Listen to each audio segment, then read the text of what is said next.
Eh, Hoy pues, vamos a hablar de bercholarismo y de improvisación oral y de cómo renovar esas tradiciones desde los feminismos, y para ello tengo a mi lado a tres... Bueno, gracias a la organización por invitarnos, a toda la gente por hacernos una acogida tan genial, gracias a José y a Sara también, que está súper involucrada en la organización, así que nada, eso va primero. Estamos aquí, está a mi lado Ixura Alberdi. Os voy a leer una pequeña biografía de cada una.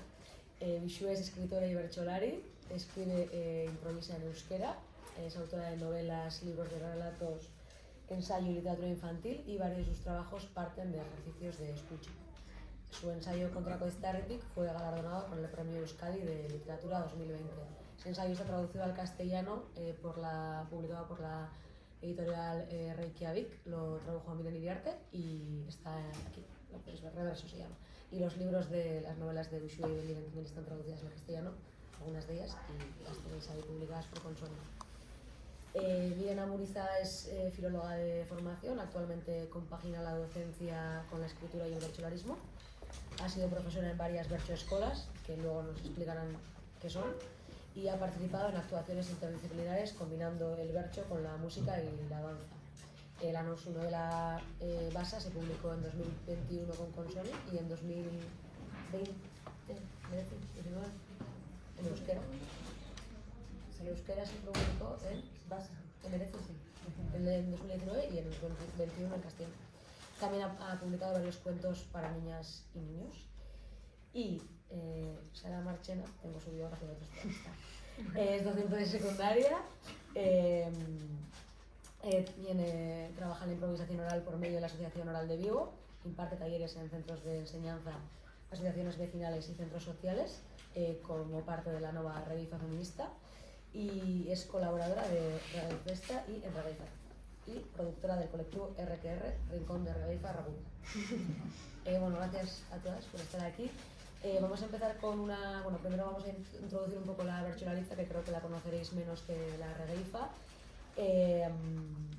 Y para contextualizar un poco lo que van a contar, sobre todo Usu y Miren, pues os quería pedir que presentéis brevemente la disciplina artística de la bercholariza, en qué consiste, qué tipo de actuaciones hacéis, el origen y la evolución, los hitos importantes. Bueno, pues muchas gracias por venir a todas. Estamos aquí intentando absorber todo lo que vemos, lo que escuchamos, para poder aprender y para poder también pensar lo que nosotras hacemos y dónde estamos, pues, en vuestro espejo. Intentaremos dar algunos datos, algunas cifras, para que conozcáis un poco cuál puede ser la dimensión de la bercholariza hoy en día, cómo se estructura. Bueno, la bercholariza es una de las muchas tradiciones orales del mundo. La improvisación oral, bueno, se puede encontrar en todas las tierras, en casi todas las tierras del mundo, diferentes modalidades. Ayer decíamos que quizá la diferencia o lo que hace más particular o especial a la bercholariza puede ser su proceso de renovación en las últimas cuatro décadas, ¿no? Donde cuando pasa de ser parte de un folclore casi residual o muy centrado en algunas geografías, en algunos cuerpos, a pasar a ser un planteamiento y una disciplina artística compartida por, iba a decir una sociedad entera, una sociedad, la parte euskaldun de la sociedad vasca, diríamos, ¿no? Bueno, contamos con una larga tradición, es una disciplina hoy en día muy arraigada en Euskal Herria. Muchas veces cuando hablamos de las mujeres improvisadoras, a nosotras cuando empezamos a aprender a improvisar y íbamos a las berchoescolas, nos contaban que éramos como la primera o la segunda generación que lo hacíamos en público, ¿no? Que las mujeres siempre habían improvisado, pero lo hacían en el ámbito privado, lo hacían mientras lavaban la ropa, mientras recogían la patata. A veces sabíamos, no nombres, pero sabíamos que las hermanas de la hermana o la madre o la hija o la prima de un improvisador famoso con nombre y apellido también improvisaba, pero no nos llegaban sus nombres. A través de la arqueología feminista hemos ido viendo que bueno, la memoria de las improvisadoras mujeres ha sido borrada una y otra vez y que guardamos una memoria equivocada de nuestro propio pasado. La primera noticia que tenemos de las mujeres que improvisaban en nuestras tierras viene del 1452, porque en el fuero de Vizcaya de aquel año se les prohibía improvisar por desvergonzadas y revolvedoras de vecindades. Entonces conocemos su existencia gracias a una prohibición, lo cual es bastante significativo, ¿no? Sabemos que hace más de 150 años en los Juegos Florales que se organizaban tanto en la parte norte de Euskal Herria como en el sur, hubo mujeres que ganaron a los mejores improvisadores de aquella época. Y hay recortes de periódicos donde se decía, bueno, el sexo débil le está tomando la delantera al sexo masculino, se ve que en pocos años, ¿no?, van a ser las mejores, bueno, y pasan algunos años y volvemos a empezar, ¿no? La primera generación, la primera mujer que gana la chapela, la primera, bueno, siempre la primera, ¿no? ¿Quién va a ser la segunda mujer que entra a la final? Siempre con estos titulares. Sabemos, por ejemplo, que a una de aquellas improvisadoras de los Juegos Florales le llamaban Aña de Abrua, que significaría Aña la Diabla, y que bueno, ganó 3 veces, 3 años consecutivos a los mejores de aquella época. O María Luisa Erdosio Echeverri, que era hija de madre soltera, se casó con un marinero cuando ella tenía 4 hijos, tuvo ella misma 13 hijos o hijas, y participaba en competiciones, no solo cantaba en la plaza pública, sino que competía y ganaba. Y creo que todos estos datos desafían la idea que tenemos de nuestras antecesoras, ¿no? Porque creo que tendemos muchas veces a leer la historia como si fuese una línea, bueno, como si fuese lineal y como si fuésemos avanzando en derechos, libertades, y bueno, creo que es una idea equivocada, ¿no? O, por ejemplo, sabemos de Josep Antoni Arambarri Sempelar, que a principios del siglo XX escribía versos y cantaba, improvisaba versos en una fábrica de rentería. Entonces esto también nos hace dudar un poco del relato de que solamente se cantaba en el ámbito rural, porque ella tiene versos de protesta contra el cajista, por ejemplo, de su fábrica, ¿no? Entonces son versos que ya nos sacan un poco solamente del contexto rural, de la labranza, de las bodas, acontecimientos en el ámbito rural, sino, por ejemplo, esta mujer escribía también versos de protesta en el ámbito laboral en una fábrica, ¿no?, a principios del siglo XX. Bueno, rápidamente voy a pasar al día de hoy, para daros un poco la dimensión de lo que hacemos o de esta configuración. Contamos desde 1987 con una asociación que se llama Asociación de Amigos y Amigas, amigues. Es que en euskera no tenemos bertsolari en el bertsolari en el carte, sería Asociación de Amigas del Bertsolarismo, que se encarga de proteger, de promover, de investigar y de transmitir la bertsolariza. Cuenta con 70 trabajadores hoy en día y trabajadoras, casi 30.000 niñas y niños, ¿qué rollo es esto? Niñes aprenden o reciben algunas nociones de bertsolariza en el sistema educativo reglado. O sea, cada semana se dan 4 horas del idioma de euskera, y cada 2 semanas o cada 8 horas una se le dedica a la enseñanza de la bertsolariza. Son 53 profesoras y profesores itinerantes que van de escuela en escuela y que se encargan, pues esas son personas trabajadoras de la asociación que van de escuela en escuela para enseñar cómo se rima, cómo es la tradición, melodías, para que, bueno, transmitir algunas nociones por lo menos.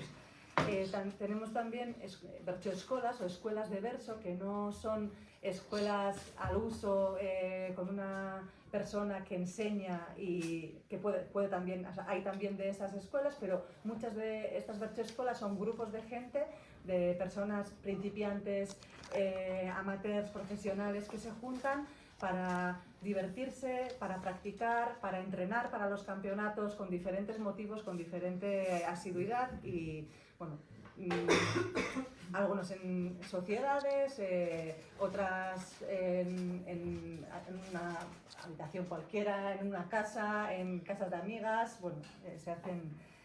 Son más de 200 vertxoeskolas repartidas por todo el territorio. Y cuentan con 1.800 participantes, gente que va y canta y participa en la bertsolaritza. En un año aproximadamente se hacen 1.000 actuaciones en Euskal Herria, 1.000 actuaciones bertsolarísticas muy diversas, de diferente tipo. Se hacen en el exterior, en interiores, en teatros, en bares, en centros sociales, en calles, en plazas. Bueno, por motivos de festividades, por motivos reivindicativos, por motivos informales para reunirse y pasárselo bien. Hay actuaciones de tema libre, hay actuaciones con una persona que se encarga de ponernos temas, que pueden ser temas desde muy abstractos a muy concretos, podemos encarnar roles, podemos filosofar, podemos dar nuestra opinión, hay ejercicios en solitario, hay ejercicios grupales y contamos con miles de melodías catalogadas, de las cuales se usan hoy en día pues cientos, ¿no? Y según el contexto o según el tema que se nos proponga, decidimos cuál es la melodía que más efectiva será para transmitir el mensaje que se quiera dar, porque se me ha olvidado lo más importante: la bertsolaritza es un ejercicio de comunicación. Entonces, se trata muchas veces, bueno, pues de dialogar o de comunicar cualquier tipo de mensaje, de emoción a los compañeros y a un público a su vez. Entonces cantamos en contextos rurales y urbanos y se hacen, pues, como he dicho, varios tipos de actuaciones y con varios motivos y temas, ¿no? Desde actuaciones tradicionales relacionadas a fiestas populares, improvisaciones después de una misa, improvisaciones en bodas, hasta improvisaciones de ciencia y ficción, improvisaciones especulativas, con motivos concretos, pues, y reivindicaciones concretas. Se hacen actuaciones feministas, se hacen actuaciones bollo, se hacen actuaciones según los gustos de quienes proponen ese bolo, esa actuación. Pues se hacen improvisaciones literarias, se hacen improvisaciones ligadas al deporte, por ejemplo, se hacen bertxoderbis, ¿no? Pues, yo nunca he cantado en un bertxoderbi, pero bueno, según lo que le mueva a cada bertsolari, pues, o a quienes escuchan y quieren oír a esos bertsolaris, a esas bertsolaris cantar sobre esos temas o en ese contexto, pues se van organizando varios tipos de actuaciones. Igual no así.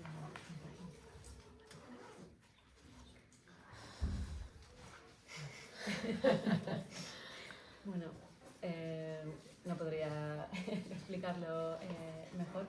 Más brevemente.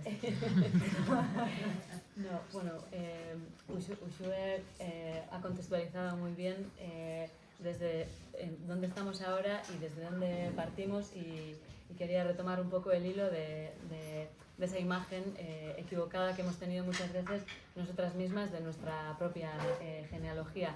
Nos ha dibujado dos escenarios: la primera, en la que mujeres en ámbitos rurales y no tan rurales escribían, cantaban versos, y hasta hoy en día, que nos juntamos entre nosotras para hacer actuaciones feministas en grupo, pero hay ha habido una transición bastante compleja y ha habido varios puntos de inflexión. Como bien ha dicho Uxue, parte de nuestra memoria, de nuestra genealogía fue borrada, entonces el relato que nosotras recibimos cuando nosotras empezamos a cantar, y no solo el relato que recibimos, sino lo que veíamos, era que mayoritariamente la bertsolaritza era algo de hombres. Entonces la regla no escrita un poco era que esto pertenecía pues a un mundo rural, masculino y euskaldun. Entonces en los años 80 se rompe un poco esto con la creación de las escuelas de bertso, las bertsoescolas que os ha mencionado Uxue. Entonces, hasta ese momento, lo que se creía, la idea preconcebida era que bertsolari se nace, y se nacía en unos cuerpos muy concretos, con unas voces muy concretas. Entonces, las bertsoescolas vinieron un poco a romper todo esto, ¿no? Y no, el bertsolari no se hace, no se nace, sino que se hace. Entonces, esto democratizó mucho los saberes y todo lo que vino después, ¿no? Entonces, es en este momento cuando de repente entra en escena un montón de gente joven, gente con otros estudios, gente con otra visión, gente que venía del rock, del punk, con otra estética, con otros discursos, y de repente pues irrumpen en esos contextos, digamos, pues más tradicionales, ¿no? Entonces, ahí ya surgen los primeros choques, no solo discursivos, sino también de formas. Las mujeres también entraron en esta primera ola, digamos, pero luego hablaremos más de eso. Pero la manera de encajar y de sobrevivir un poco en esos entornos era adaptarse a los códigos masculinos, a los discursos masculinos, a las maneras de hacer masculinas, al humor masculino. Entonces, las primeras que entraron tuvieron que pasar un poco por esa vía, ¿no? Pero ahí ya sí que se abrió bastante todo. Entonces, las escuelas de bertso, como bien ha dicho Uxue, son grupos autogestionados, y una de las claves por las que el bertsolarismo está hoy en día tan fuerte es que estos grupos también han estado muy asociados a los movimientos sociales y a los movimientos culturales. Hay una parte institucional que sí que ha cubierto de alguna manera, pues como pasa en otros ámbitos del folclore, ¿no? La bertsolaritza, y lo ha mantenido y lo ha querido preservar, pero seguramente si hubiera sido tan solo una preservación desde este punto de vista de vamos a guardar lo que hacíamos, nuestra esencia, no hubiéramos, supongo que después hablaremos de esto, no hubiéramos evolucionado así. Sin embargo, nuestro movimiento hoy en día se considera también un movimiento social, no solo porque estamos vinculadas a gaztetxes, espacios alternativos, un montón de movimientos que nos han llevado, no solo discursivamente, sino en nuestras prácticas, a funcionar de esta manera, a organizarnos y a sacarnos las castañas del fuego, y a no estar esperando a que nos organicen pues lo que estáis haciendo vosotras, ¿no?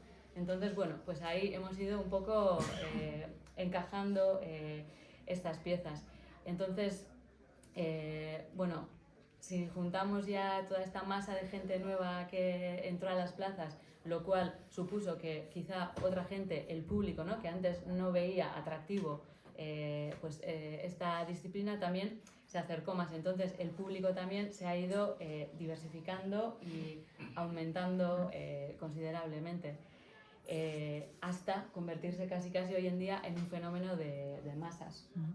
Y en la segunda ola, o la segunda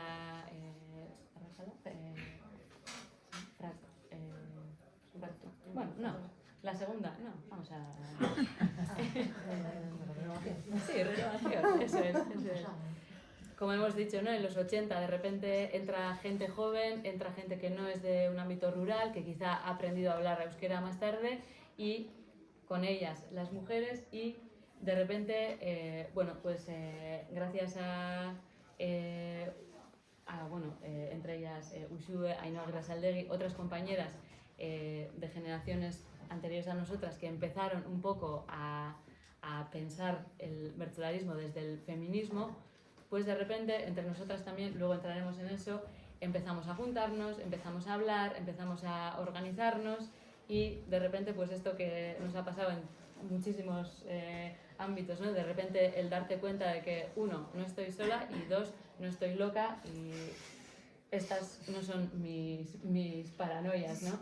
Y entonces, bueno, luego hablaremos más de esto, pero bueno, un poco, yo diría que en los últimos 10 años, pues la ola de las feministas que estábamos ya ahí, de las nuevas que han entrado también, que ha repensado el versolarismo no solo desde una perspectiva discursiva, como por ejemplo Uxue ha mencionado antes, ¿no? Se hacen diferentes tipos de actuaciones y en muchas de ellas, por ejemplo, se proponen temas, ¿no? Y de repente pues ponemos en la mesa, ¿qué tipo de temas son los que estamos poniendo, ¿no? ¿Por qué estamos cantando siempre? ¿Por qué consideramos importante cantar, digamos, sobre la política externa, con la política de mayúsculas, y no hablamos de nuestras luchas internas, de lo personal?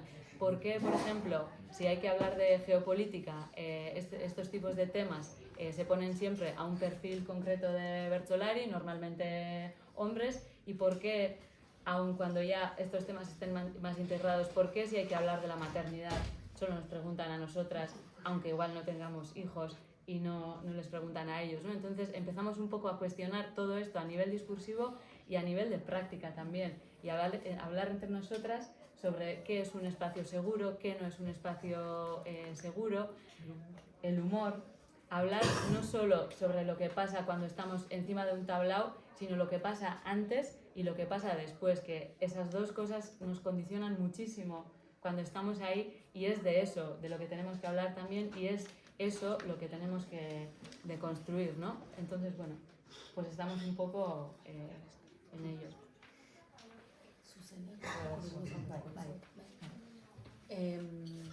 Bueno, se me ha olvidado decir, aquí hay otro libro que es Regaifen Bergantiños, de Alba María, y se me ha olvidado, perdón, Alba.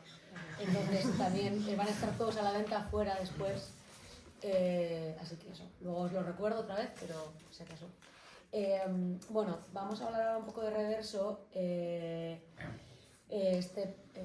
Kontrako Eztarritik, el libro en euskera, el libro original, se publicó en 2019 y reúne las voces de 15 bertsolaris identificadas como mujeres.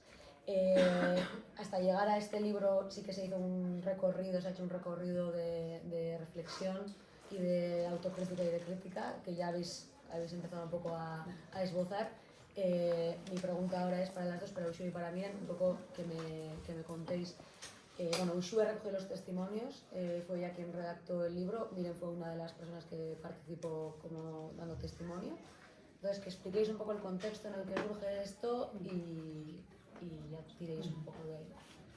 Bueno, pues este libro surge a raíz de la petición para una charla en un contexto de un curso de verano de la UEU, que es la Universidad Euskal...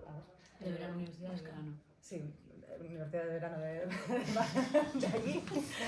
Y bueno, dos compañeras nuestras que a su vez dan testimonio, organizaron por primera vez un curso que se llamaba Bertsolaritza eta Género. Bertsolaritza y género. Y me propusieron dar una charla y me dejaron el tema libre, ¿no? Me dijeron, piensa sobre lo que quieras hablar.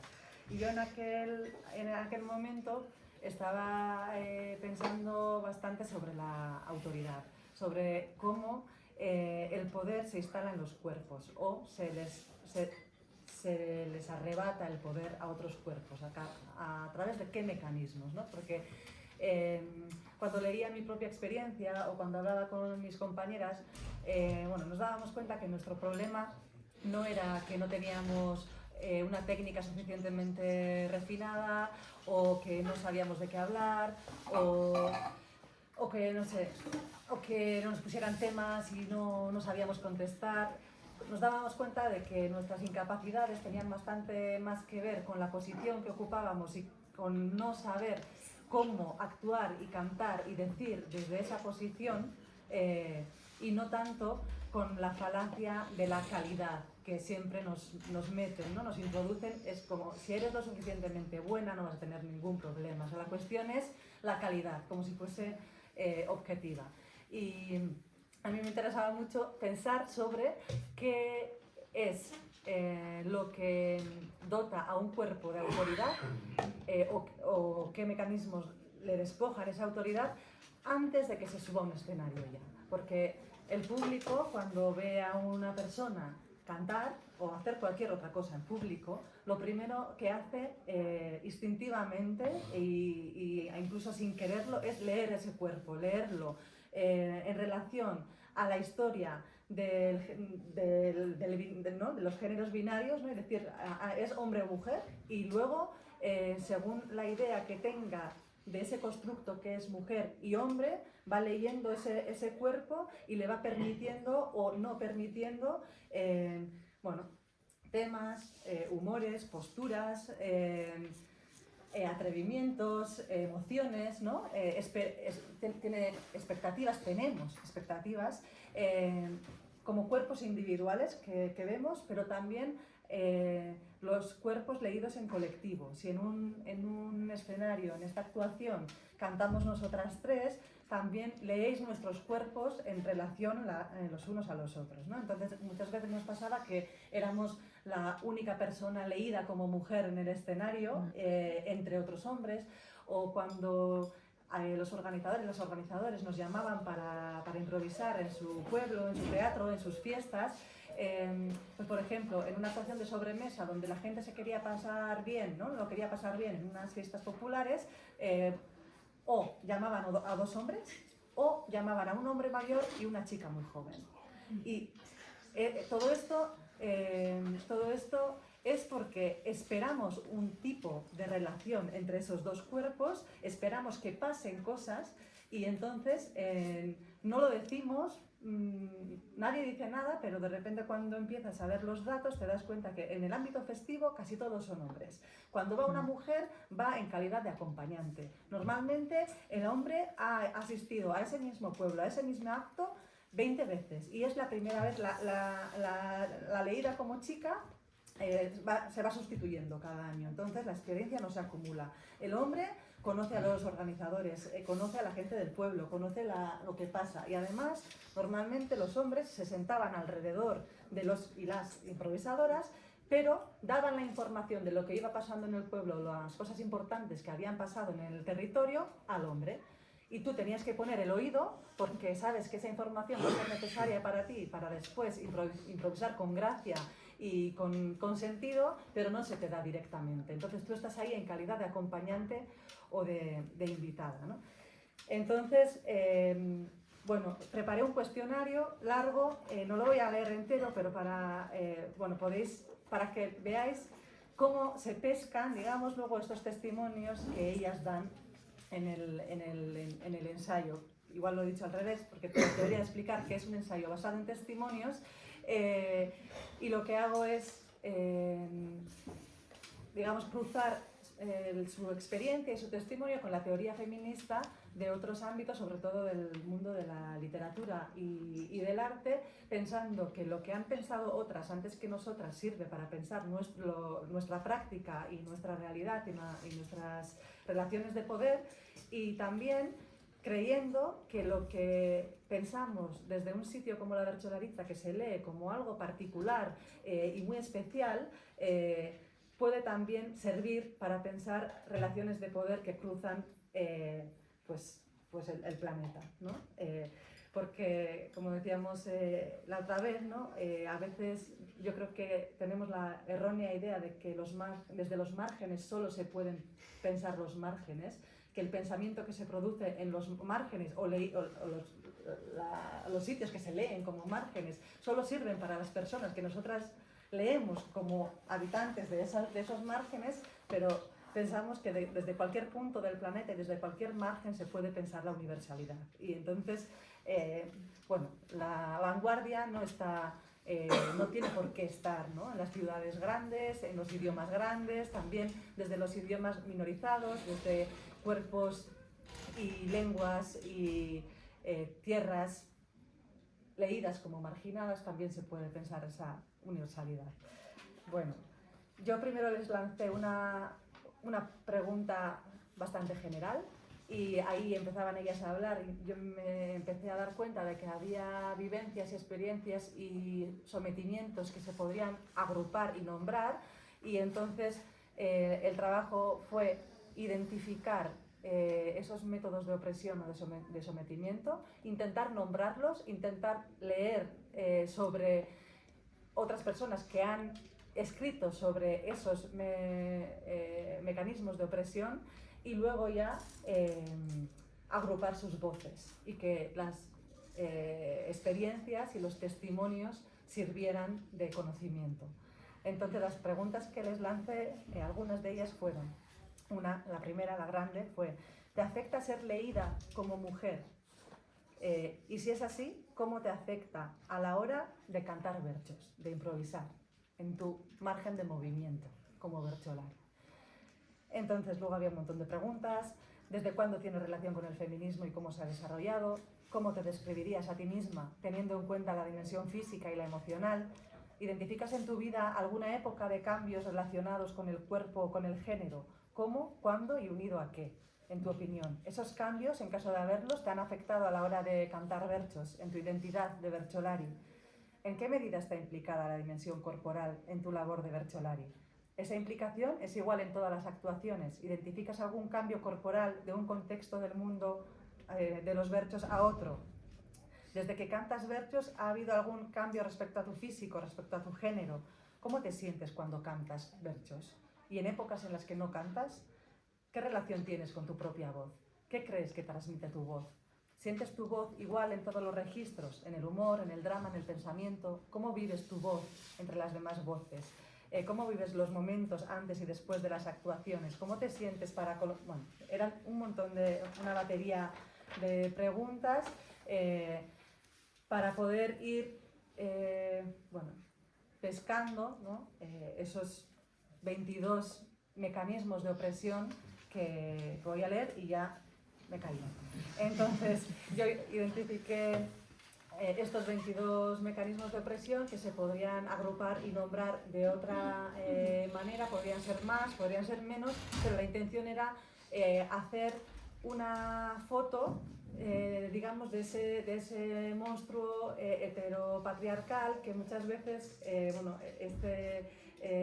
Daniel nos decía, ¿no?, que aparece una frase suya, ¿no?, que muchas veces no vemos, o sea, le vemos solo una patita, ¿no?, a ese monstruo, y además lo tenemos tan naturalizado que podemos vivir estos sometimientos, estas opresiones como anécdotas, como cosas desagradables que nos han pasado, como parte de la vida, como, parte de tu trabajo, como algo que te mereces por haber ocupado un sitio privilegiado, algo que no se puede solucionar, algo que te pasa solo a ti, un problema que es tuyo por tu identidad, por tu manera de ser, por deficiencias de carácter o de conocimiento o lo que fuese, ¿no?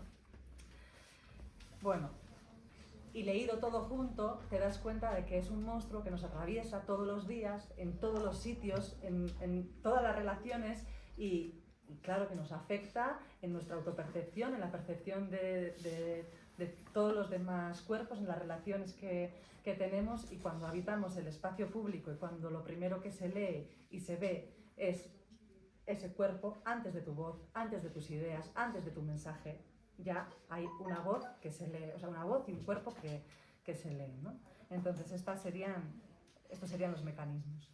Interiorizar el error, una voz defectuosa, o sentir que ese error vaya en tu voz, o que tu voz no sirve para todos los registros. El tú no eres como las demás, que te saquen del grupo, que te acepten, pero sacándote del grupo de de las leídas como mujeres, diciendo, bueno, tus amigas, o sea, tú sí que vales, ¿no? Las demás es que cantan siempre de lo mismo, bueno, me aburren, la verdad no me gusta, pero tú sí, ¿no? Leerte como excepción. Definiciones opresoras del bercholarismo, la falsa categorización, el demasiado fea, demasiado guapa, el síndrome de la impostora, la autoexigencia destructiva, la infantilización, el paternalismo y el apadrinamiento, la desexualización y la descorporización, la hipersexualización y la heteronorma, la imposición de la mirada masculina, agresiones sexistas, ofensas, acoso y violencia, naturalizar la violencia, la competencia, la exclusión, la invisibilidad y la fratría, las complementarias, protagonismo y éxito bajo castigo, humor oprimido, infravaloración económica o brecha salarial, construirse por reacción, desautorización, la conflictiva identidad de mujer, la identidad feminista como fuerza y como cuestionamiento desde el exterior, y el último capítulo que llamamos Las invitadas versus una fiesta propia, ¿no? Porque nosotras fuimos aceptadas en una fiesta que ya estaba organizada, en una estructura que había sido pensada por hombres en una cierta época según sus capacidades, necesidades, posibilidades.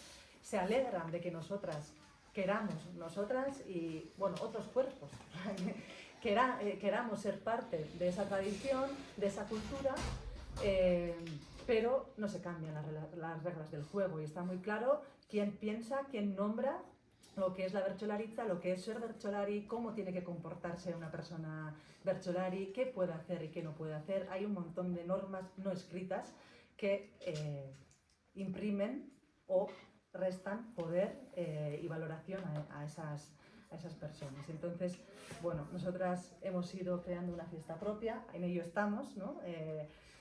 Intentando crear espacios seguros, intentar conocernos artísticamente, intentar buscar temas, subtemas sobre los que queremos pensar y cantar, conocer nuestros humores diferentes, conocernos a lo largo del tiempo, porque nosotras también vamos cumpliendo años y lo que necesitas con 20 años quizás no es lo que necesitas con 40 y seguramente no será lo que necesitamos con 60 o con 80 si seguimos siendo bertsolaris. Y hasta ahí. Ya, ahora.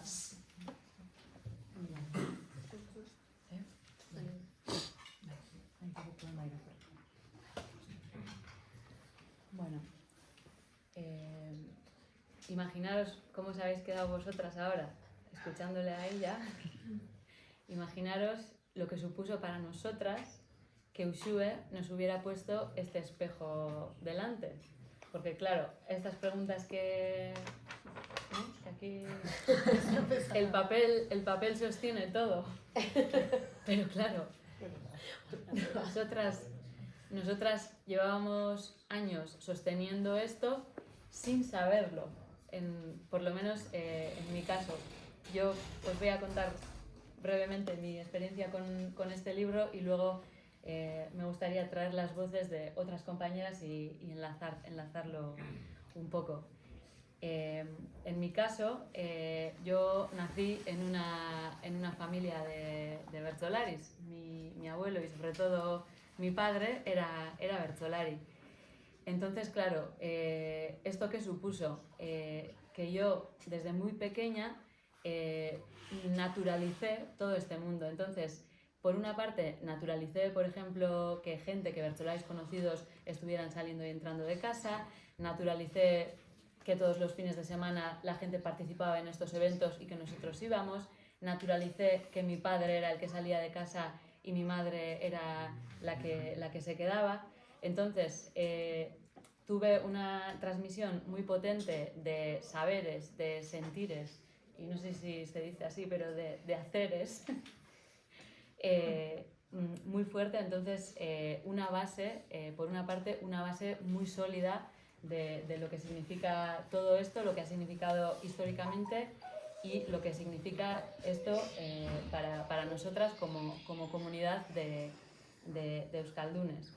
Pero claro, al igual que naturalicé todo eso, naturalicé también todas las violencias de diferentes escalas y de diferentes tamaños que se dan y que se daban en esos entornos. Entonces, claro, lo que ha dicho Ushue, ¿no?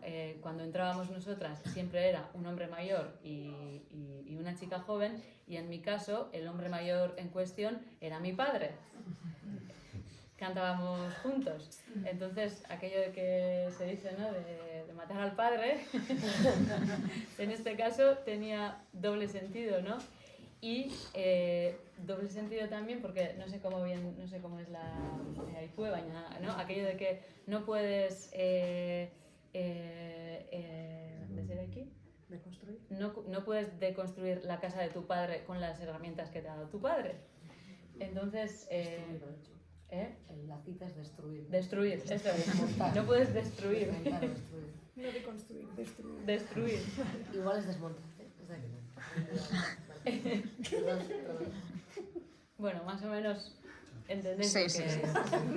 lo que quiero decir, ¿no? Entonces, claro, de repente ¿no? empiezas a cantar y empiezas a funcionar y empiezas a hacer, a jugar el rol que te toca, porque esto muchas veces improvisamos y vamos cambiando de rol, pero es un poco, o sea, yo como en el cine, ¿no? Las actrices que dicen, jo, es que a partir de los 40, de los 50 no hay papeles para nosotras y los papeles que hay son siempre papeles muy determinados, ¿no? Entonces, yo cuando iba a cantar con mi padre, aunque hubiera temas o aunque no los hubiera, el papel que se suponía que tenía que jugar yo era uno muy concreto. Entonces, eso durante un tiempo funcionó, y cuando eso empezó a no funcionar, pues ahí se rompían muchas cosas, no solo entre nosotras dos, sino con el público que veía, pero esta qué maleducada, pero ¿cómo le contesta así a su padre?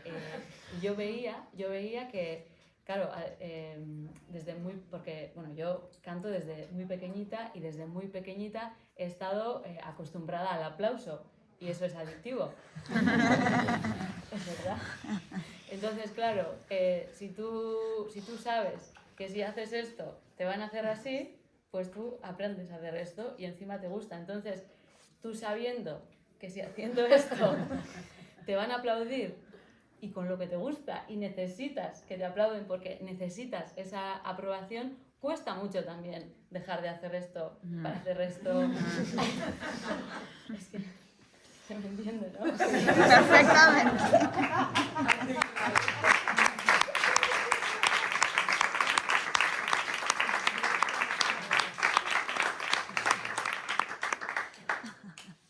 Entonces, claro, tú, según vas haciendo eso, ya no funcionas. Y entonces, bueno, pues cuesta mucho encajar. Entonces, para mí,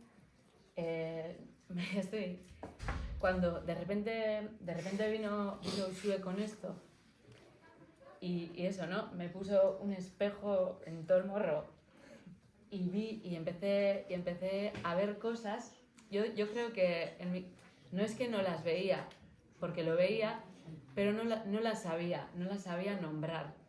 Entonces, de repente esto pues fue muy fuerte y sigue siendo, porque a ti te he dicho muchas veces, ¿no? Porque en aquel momento Ushue vino a mi casa, merendamos tranquilamente y de repente en un momento, no sé cuándo, puse el móvil a grabar y tuvimos una conversación más de las que hubiéramos podido tener tú y yo, ¿no? Pero esta persona que tenéis aquí tiene la brillante capacidad de hacer unas lecturas que van más allá de las vivencias, que a su vez lo conecta todo, ¿no? Entonces, de repente me estaba dando cuenta de que me estaba elevando, de que me estaba sacando y me estaba dando otra perspectiva para ver todo eso, ¿no?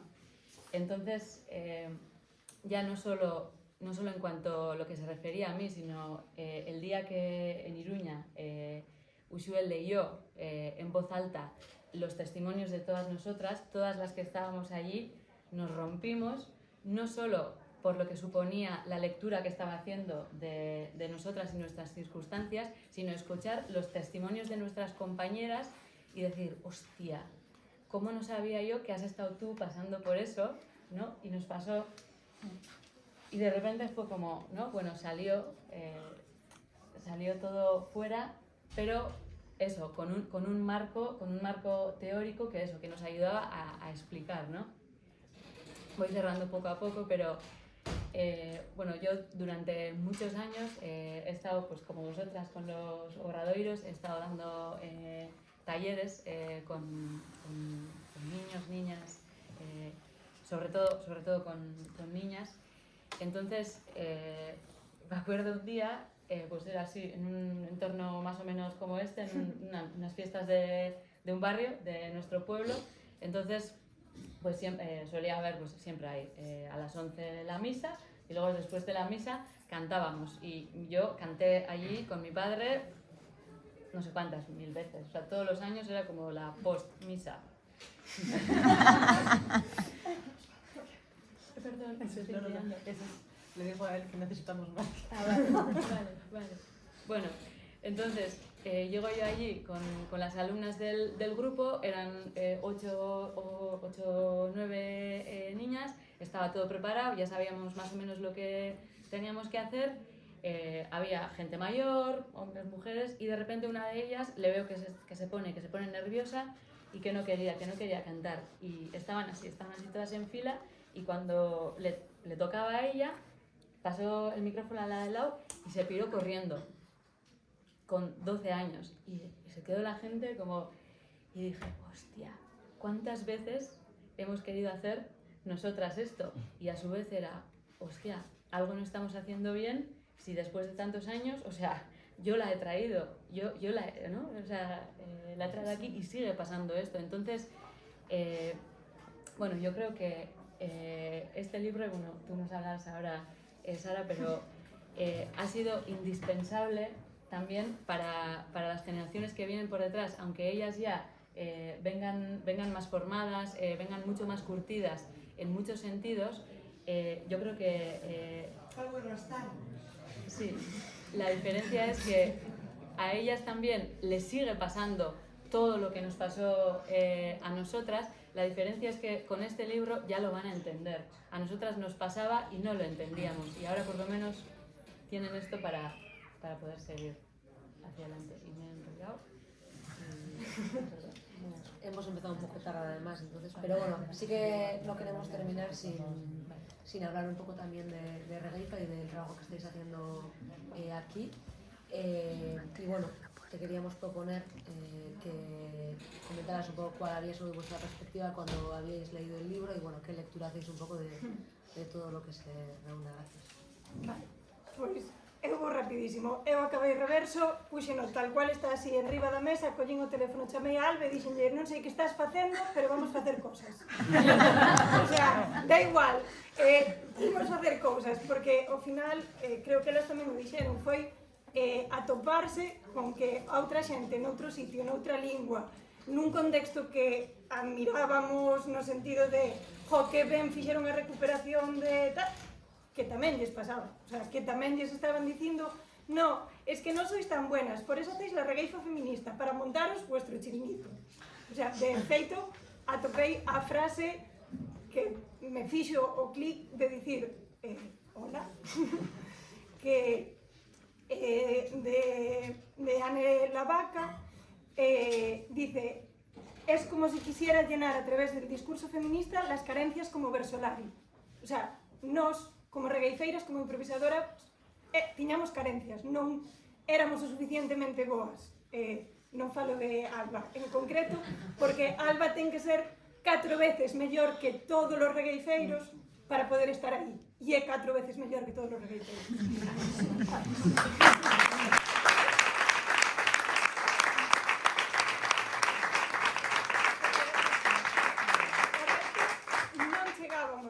Non chegábamos, sino que ademais é que non falábamos entre nós do que sentíamos a hora de non chegar.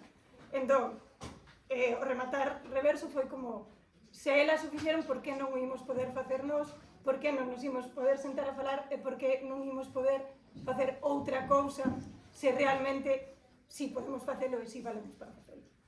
E iso é, para min, o que supuxo reverso foi como empezar o camiño que un pouco nos está levando pois aquí hoxe ou a RQR como grupo, que xusto o que quere é ser precisamente eso, un espazo seguro onde poder falar e onde poder dicir esto que che está pasando a ti, o que dicías antes de no estoy loca, esto que che está pasando a ti xa nos pasou a nós e estamos aquí para acompañarte.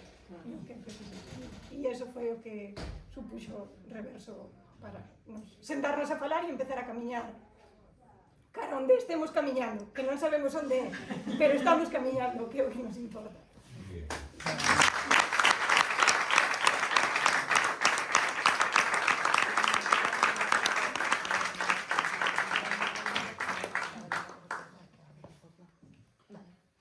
Bueno, vamos a ir cerrando. Ahora hay todo esto, pero in the making, o sea,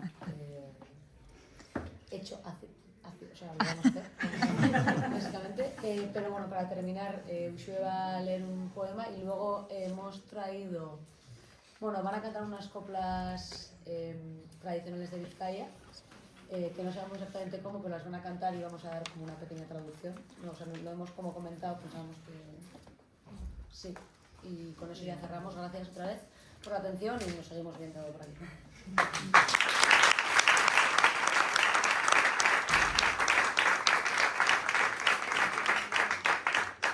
Bueno, pues para que veamos que esto pasa en todos los sitios, pues otro testimonio. Justo me traje este libro para el viaje. Es un libro de Daniela Paz Poblete Gómez. Ella bueno, ha sido cantora callejera durante 15 años en Chile y escribe este libro que se titula Configuraciones de género en la tradición, masculinidades hegemónicas y silenciamientos femeninos en el canto a lo poeta y la paya. Y empieza con este poema que es como para tatuarlo. Dice: ¿Quién esa potestad tiene? Bueno, es una décima. ¿Quién esa potestad tiene de autorizar o no a otros? ¿Quién decide por nosotros solo cuando le conviene? Yo sé que a usted le entretiene hablar de lo patriarcal. No sé si hago bien o mal, que usted ni versos merece, si a todos nos pertenece el canto tradicional.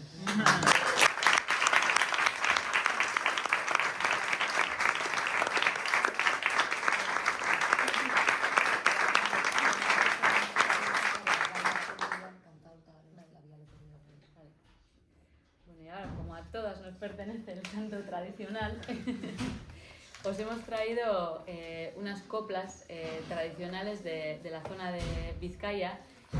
Estas coplas, bueno, son sí, anónimos, bueno, que se suelen cantar en fiestas. Entonces, nosotras estas coplas siempre las oímos con voces de hombres, ¿no? Que las cogieron, las cantaron, algunas están introducidas en algunos discos y de repente, bueno, esta es una selección de varias coplas en las que se nombran a mujeres como taberneras, costureras, bueno, viudas, mujeres solteras que aquí dicen una copla que solían estar en las ventanas saludando a los hombres que pasaban, etc. Entonces, de repente nos dimos cuenta de que los mismísimos textos, tan solo cantándolos nosotras con voces de mujeres o de no hombres, de repente recobran otro sentido y es otra cosa totalmente diferente. No hemos podido imprimir la traducción, pero bueno, la podemos mandar luego. La podemos mandar hasta luego. en un Word, en WhatsApp.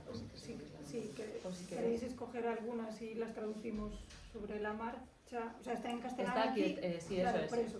Y Eso es. las traducimos igual, vale. Ah, vale. Al final. Vale, Vale. como queirades. Vale. Eso es, cantamos todo y luego Vale. al final con eso. Sí. Vale. Entonces,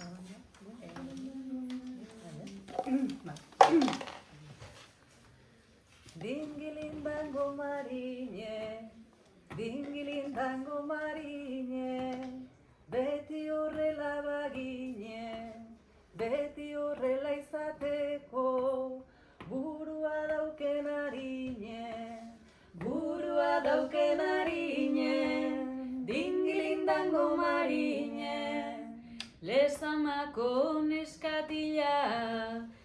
Lezamako neskatila, ai neskatila baltzerana, arpeian ezagun dozu, ai lezamatarra zarena, lezamatarra zarena, ai neskatila baltzerana.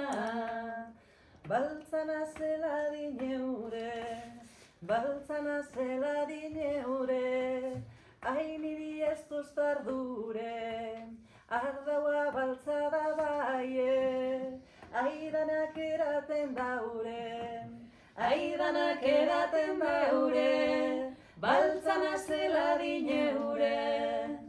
Maritxu tabernerea, Maritxu tabernerea, ai neskatxu konponidea, kuartillo terdi ardaugaz, ai egiten dau azumbrea, egiten dau azumbrea, ai Maritxu tabernerea. Abadiño San Blasetan, Abadiño San Blasetan, neskazarrak bentanetan, mutilzarrak engainetan, Abadiño San Blasetan, Abadiño San Blasetan, neskazarrak bentanetan.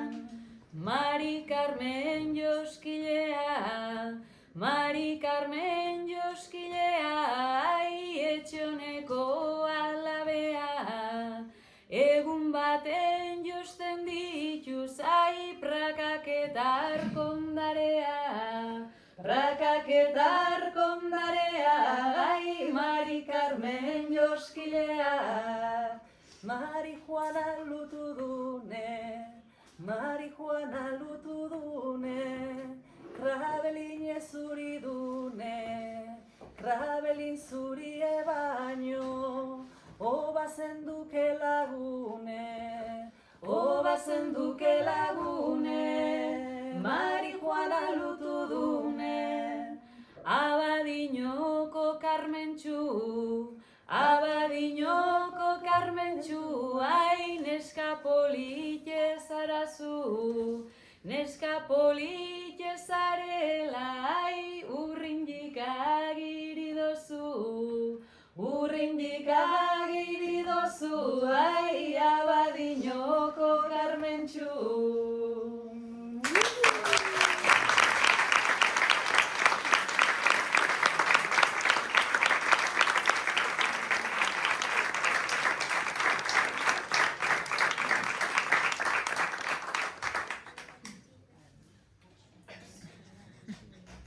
Hai unha que dá para cantar e dá para cantar coa vosa melodía. A ver se me sai. Ai, Dios. Pa que falo?